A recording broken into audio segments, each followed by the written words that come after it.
Bonjour à tous et bienvenue dans X-Inside.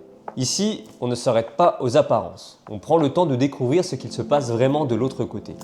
Aujourd'hui, on va parler d'un métier que vous pensez connaître. Un métier lié à la beauté, au bien-être, mais aussi à des moments inattendus, gênants, voire même surprenants. Parce que oui, derrière chaque soin, il y a des histoires, des situations que l'on ne maîtrise pas, des choses que les professionnels gardent souvent pour eux. Mais aujourd'hui, on va lever le voile. Est-ce que les hommes viennent de plus en plus en institut? Parce qu'on tue un peu le naturel. Tu sens qu'un client dépasse les limites sans être direct. Tu continues ou tu refuses? Ce soir, mon invitée, Sandra, va nous amener dans les coulisses de son quotidien, sans filtre, avec honnêteté. Et vous allez peut-être découvrir une réalité bien différente de ce que vous imaginez. Alors installez-vous confortablement, surtout restez bien jusqu'à la fin. Andiamo!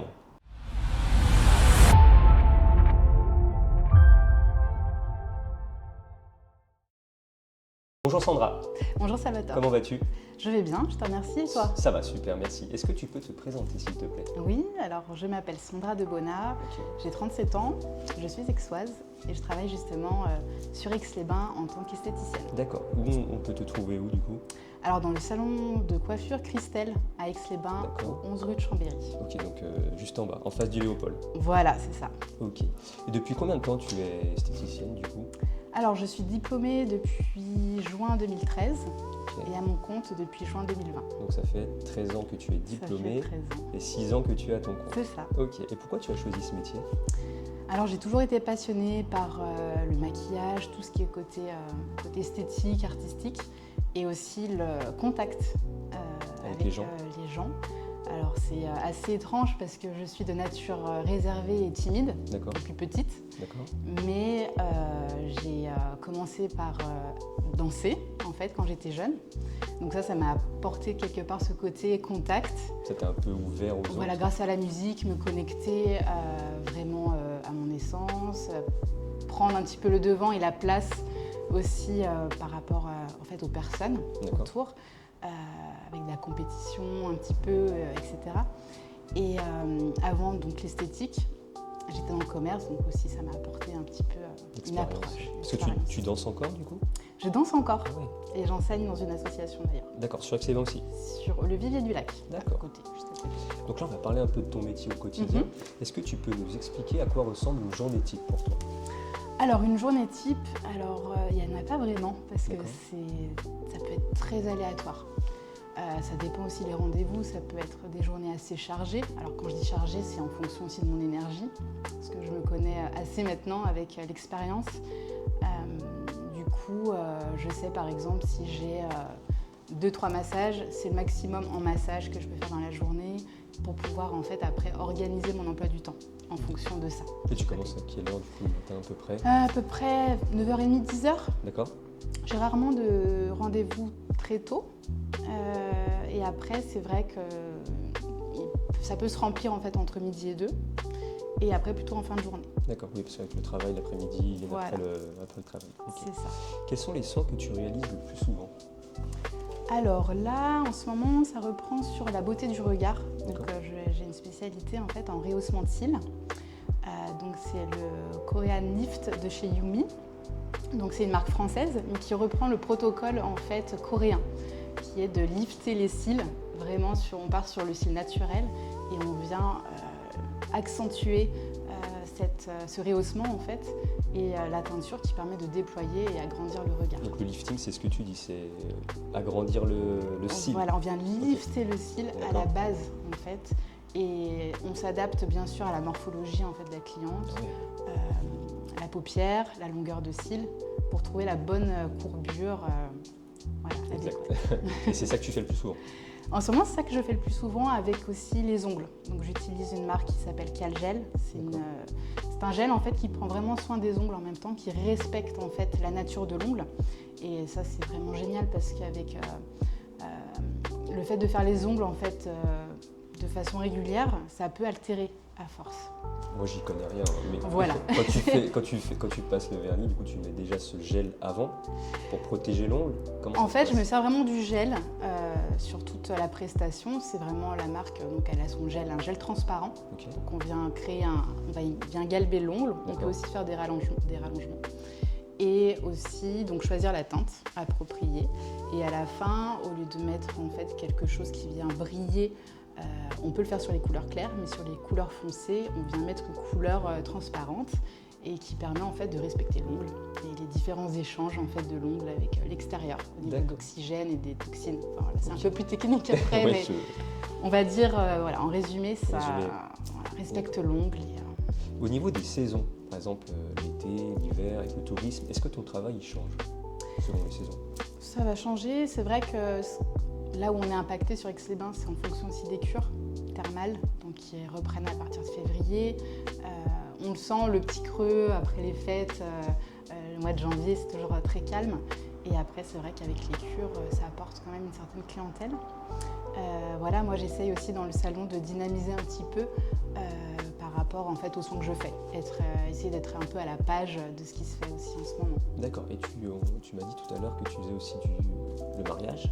Oui. D'accord, donc par exemple si on se marie, on peut t'appeler pour voilà, c'est ça, je me déplace dans les domaines, au domicile aussi des personnes et je peux aussi maquiller au salon. D'accord. Quelle est la partie de ton travail que tu préfères?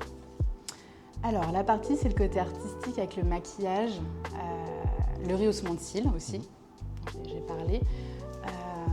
Et ça va être aussi l'onglerie avec les petites décorations qu'on peut faire qui s'appellent le nail art. D'accord.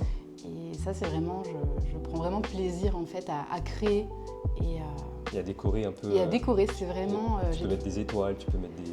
Voilà, c'est ce qui me challenge, c'est quand la cliente arrive, voilà, j'ai un thème, faut essayer de faire en fait une décoration en fonction de ce thème, et ça c'est vraiment très inspirant. Et ils te le disent avant, par exemple une semaine avant quand tu prends le rendez-vous, ou ils te le disent directement et après toi tu dois. Non, généralement j'essaye quand même d'anticiper, d'accord, parce que des fois ça dépend la technique, etc. J'aime bien quand même, voilà, si c'est une technique que j'ai peut-être pas eu l'occasion de faire avant, ben, je m'entraîne un petit peu avant. C'est ça aussi le métier, c'est de pouvoir anticiper et être toujours professionnel dans ce qu'on fait. La préparation quoi. La préparation. Et c'est quoi que tu aimes le moins du coup dans ton métier? Ce que j'aime le moins, on va dire l'épilation, tout ce qui est beauté aussi des pieds. D'accord. Voilà. L'épilation, ça fait mal. L'épilation, ça fait mal. Au niveau de ta formation, quel parcours scolaire tu as suivi pour devenir esthéticienne? Alors pour le CAP esthétique, je l'ai fait en reconversion, donc en un an. L'avantage, c'est qu'en fait, on n'a pas besoin de repasser les matières générales, vu que j'avais déjà un bac+2.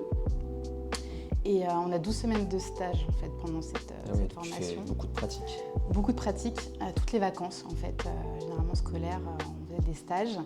Et je l'ai fait en congé individuel de formation. Donc j'étais employée à l'époque, en grande distribution. Et je suis partie 9 mois en formation. Donc ce qui est bien avec ce projet-là, c'est de pouvoir toucher son salaire et puis en même temps pouvoir suivre une autre conversion. Carrément. Est-ce que la formation t'a bien préparé à la réalité du métier? Alors, c'est vrai que c'est survolé. C'est une fois sur le terrain qu'on se dit, ah oui, forcément, on va voir un petit peu aussi les inconvénients du métier. Et c'est marrant parce que j'étais très attirée par le spa, tout ce qui était massage, soin corps. Et après avoir fait les stages, par exemple, je me suis dit, non, finalement, c'est pas ce qui te plaisait. C'est pas ce qui me plaisait le plus, en fait. Et tu te formes régulièrement? Oui. Et des formations obligatoires par année ou...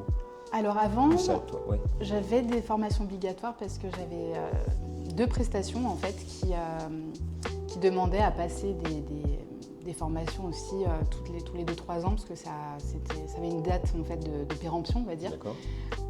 Tout ce qui était micro-needling, micro-blading, donc ça c'était du tatouage de sourcils, semi-permanent. Et micro-needling, en fait, un soin de peau avec des petites aiguilles. Et du coup, il y avait une formation en hygiène et salubrité à passer. Donc ça, par contre, c'est 2 prestations que j'ai eu fait. C'était obligatoire? Là, c'était obligatoire parce qu'on rentre vraiment dans un protocole quand même santé. Et du coup, maintenant, c'est pas obligatoire. Ce qui est bien, c'est qu'en fait, en étant auto-entrepreneur, c'est qu'on cotise à un organisme de formation. Et du coup, tu as le droit à 55 heures, par exemple, par an de formation. Oui. D'accord. Maintenant, on va parler un peu d'Aix-les-Bains. Tu travailles sur Aix-les-Bains. Est-ce que travailler à Aix-les-Bains a des particularités? Alors, c'est vrai que moi, je suis en plein centre-ville. Donc, donc c'est super bien desservi. Donc ça, c'est vraiment top. Et puis le fait que ça amène des touristes, de pouvoir aussi parler un petit peu anglais. Ça, j'aime bien aussi parce que je peux pratiquer. Tu parles un peu anglais? Oui. Bon, bah, ça va. Du coup, ça, c'est vraiment chouette. Et puis le fait d'être native aussi, d'être aixoise, pour moi, c'est une fierté. Voilà. J'ai pas que travaillé sur Aix-les-Bains et c'est vrai que depuis que j'y suis, c'est vraiment chouette. Est-ce que les termes tourisme influencent ton activité? Est-ce que quand c'est par exemple l'été ou l'hiver ou pendant les cures, est-ce que il y a beaucoup plus de clients? Oui. D'accord. Oui, je remarque que ça influence quand même beaucoup cette période. D'accord. Les vacances scolaires aussi. Ok. Voilà. Et il y a des expos qui viennent ou sinon tout au long de l'année ou... Oui, pas mal d'Aixois, mais aussi des personnes qui viennent un petit peu d'autres plus villes à excentrées. côté, Oui. Chambéry, Annecy. C'est ça. Okay. En fonction des prestations, c'est vrai que des fois on me dit j'ai pas trouvé près de chez moi, donc je viens vers vous, donc c'est toujours plaisant. Est-ce que les hommes viennent de plus en plus en institut? En institut, oui. C'est de moins en moins tabou d'ailleurs. D'accord. Les hommes prennent soin d'eux. Déjà, ça a commencé par l'épilation et il y en a même maintenant qui ont recours au maquillage. Alors, quand je dis au maquillage, c'est des mises en beauté avec juste quelque chose qui vient vraiment unifier le teint, apporter un petit peu de bonne mine. Et tu fais un peu pour la peau un peu, ce que je veux dire. Des soins visage. Des soins visage, voilà. Oui, justement, ils en font de plus en plus. Alors moi, il faut savoir que je m'occupe vraiment à 100% que d'une clientèle féminine. Oui. Mais c'est vrai qu'ils sont de plus en plus demandeurs des soins visage. Donc même les femmes, elles font des masques comme ça aussi. Oui, c'est ça. D'accord. C'est gommage, masque, voilà, pour pouvoir justement unifier le teint, apporter de l'éclat également. D'accord. Est-ce que les réseaux sociaux influencent la vision de la beauté aujourd'hui? Oui, c'est vrai que, en fait, surtout les jeunes filles, j'ai envie de dire, qui vont se calquer ou chercher une image quelque part à représenter. Et des fois, ça peut être... c'est pas vraiment raccord avec la réalité. Et ça, c'est dommage parce qu'on tue un peu le naturel. D'accord. Oui, c'est sûr que quand on voit sur Instagram. On tue le naturel et des fois, en voulant justement déjà anticiper l'effet du temps, on va dire, je trouve pour ma part qu'on a plutôt l'effet inverse. D'accord. Des personnes assez jeunes paraissent un peu plus âgées à commencer les soins esthétiques trop tôt. D'accord. Maintenant, on va parler d'une question un peu plus fun. Oui. Le soin le plus bizarre que tu aies fait, c'est quoi?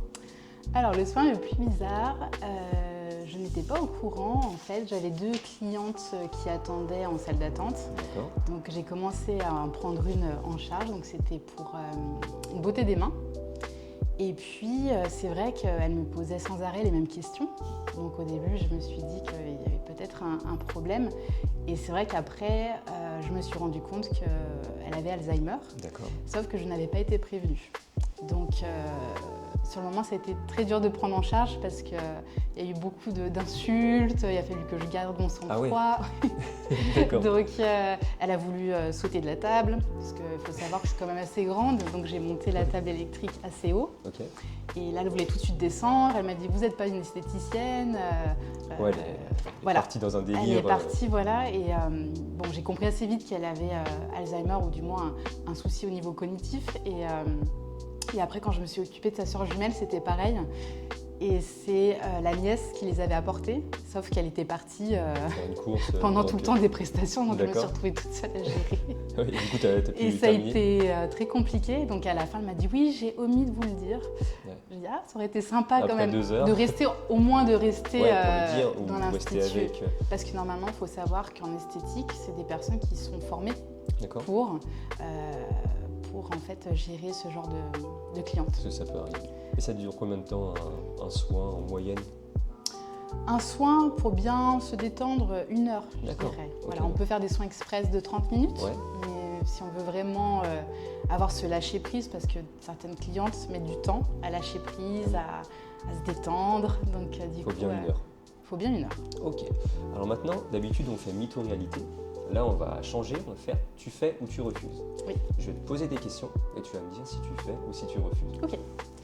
Un client a une hygiène vraiment très limite, genre vraiment très sale. Tu fais ou tu refuses? Je refuse. Pourquoi? Pour moi, je trouve que c'est un manque de respect. D'accord. Voilà. Avec les odeurs, tout ça, c'est un peu compliqué. Alors après, il y a odeur et odeur, il y a la personne aussi qui n'y peut rien, et on le sait, et il y a vraiment la personne négligée, ça m'est déjà arrivé d'ailleurs, où là c'est vrai que je l'avais accepté une fois, et 2 fois c'est la même chose, donc après on parle, on en discute, et si la personne ne comprend pas, on est obligé de mettre des limites. C'est normal. Une cliente veut payer moins cher après le soin. Elle veut négocier, mais après. Tu acceptes ou tu refuses? Je refuse. C'est Le bien. prix, c'est le prix. C'est le prix. T'as raison. Tu dois faire un soin alors que tu es fatigué et pas du tout motivé. Tu fais ou tu refuses?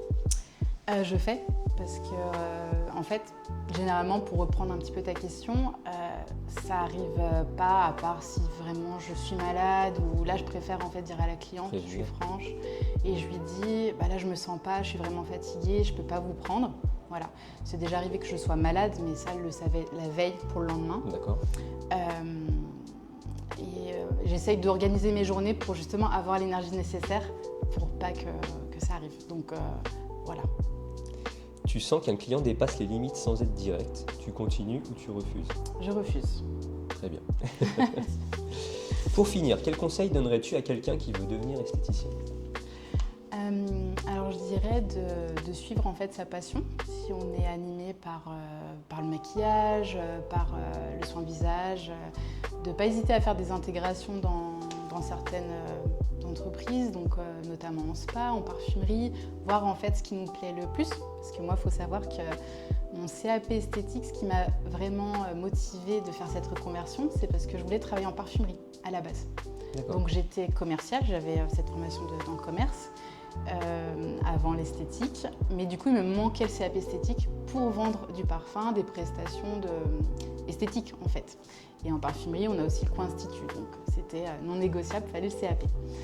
Et après, en ayant fait cette expérience en parfumerie, je me suis rendu compte qu'il y avait d'autres choses aussi qui m'animaient, donc c'est important de tout voir un petit peu, tout ce que propose le métier, et pour savoir vraiment ce qu'on veut faire.